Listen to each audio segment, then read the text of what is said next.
आणि आता थेट जाणार आहोत मसाजोगला, जिकडे उपमुख्यमंत्री अजित पवार बीड जिल्ह्यातल्या मसाजोगमध्ये पोहोचले आहेत आणि तिथे पीडित कुटुंबियांशी ते भेट घेत आहेत, संवाद साधतायत। ही थेट दृश्य बीड जिल्ह्यातल्या मसाजोग।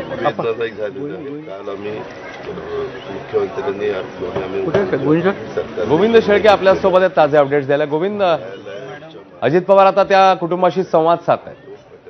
हो, बघतोय आपण अश्विन की अजित पवार हे मयत संतोष देशमुख यांची मुलगी वैभवी असेल, संतोष देशमुख यांच्या बहिणी असतील, त्यांचं कुटुंबीय सगळं अजित पवारांशी चर्चा करतात आणि अजित पवार आल्यानंतर त्यांना मुलीच्या शिक्षणाविषयी आता या घटनेसंदर्भात पण ते माहिती घेत आहेत की काय नेमकी घटना झाली होती। खरं तर संतोष देशमुख हा या घरचा कर्ता होता, गावचा सरपंच होता, पंचक्रोशीमध्ये चांगलं नाव होतं।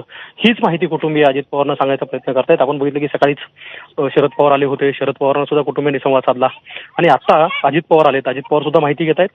इथूनच बाजूला संतोष देशमुख यांचा जो लहाना भाऊ आहे धनंजय देशमुख, तो सुद्धा बाजूला तिथे बसलेला आहे। पंचक्रोशीतले लोक जमा झालेत, लोक सुद्धा माहिती देत आहेत आणि विशेषतः कुटुंबियांसोबत ते चर्चा करताना आपल्याला पाहायला मिळत आहेत।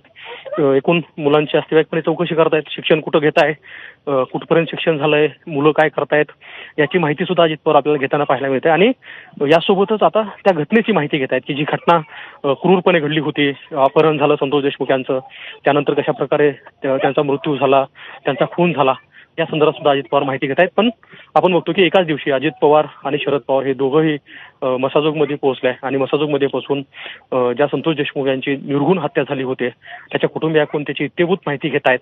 स्वाभाविक आहे की शरद पवारांनी यांनी सुद्धा वैभवी देशमुख, जी संतोष देशमुख यांची मुलगी आहे, तिच्या शिक्षणाची जबाबदारी घेतलेली आहे। आता उपमुख्यमंत्री असलेले अजित पवार ज्यावेळेस मसाजोगमध्ये पोहोचलेत त्यावेळी ते कोणत्या प्रकारची घोषणा करतील किंवा त्यांच्या एकूण ज्या मागण्या केल्या त्यातली प्रमुख मागणी आहे ती म्हणजे या कुटुंबांना काहीतरी मदत केली पाहिजे। दुसरी मागणी आहे की जे गुन्हेगार आहेत त्यातले त्यांना कडक शासन झालं पाहिजे।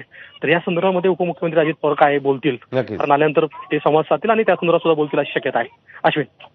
गोविंद, धन्यवाद या माहितीबद्दल। तेव्हा सध्या ही थेट दृश्य बीडच्या मसाजोगमधून उपमुख्यमंत्री अजित पवार हे देशमुख कुटुंबियांच्या भेटीला पोहोचलेत, त्यांच्याशी संवाद साधतात।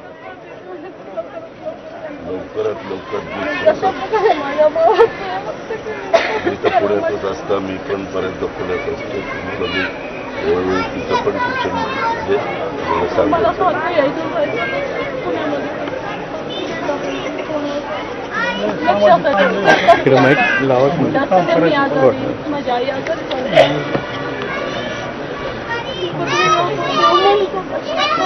सांगायचं आपण काही केलंच नाही, त्याला भीतीच नव्हती ना।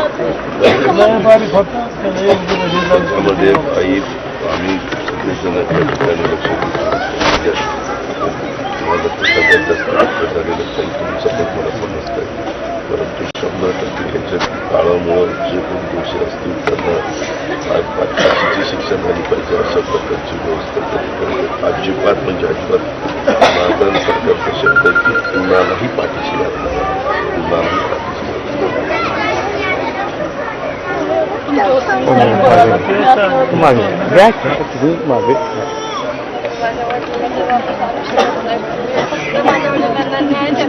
हे 100% बाळ न्याय देतो, तू काळजी करू नको।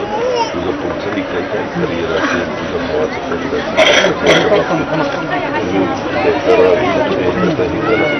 पूर्णपणे मी तुला पुढच्याही स्पष्टीकरण त्याचं बाहेर जाणं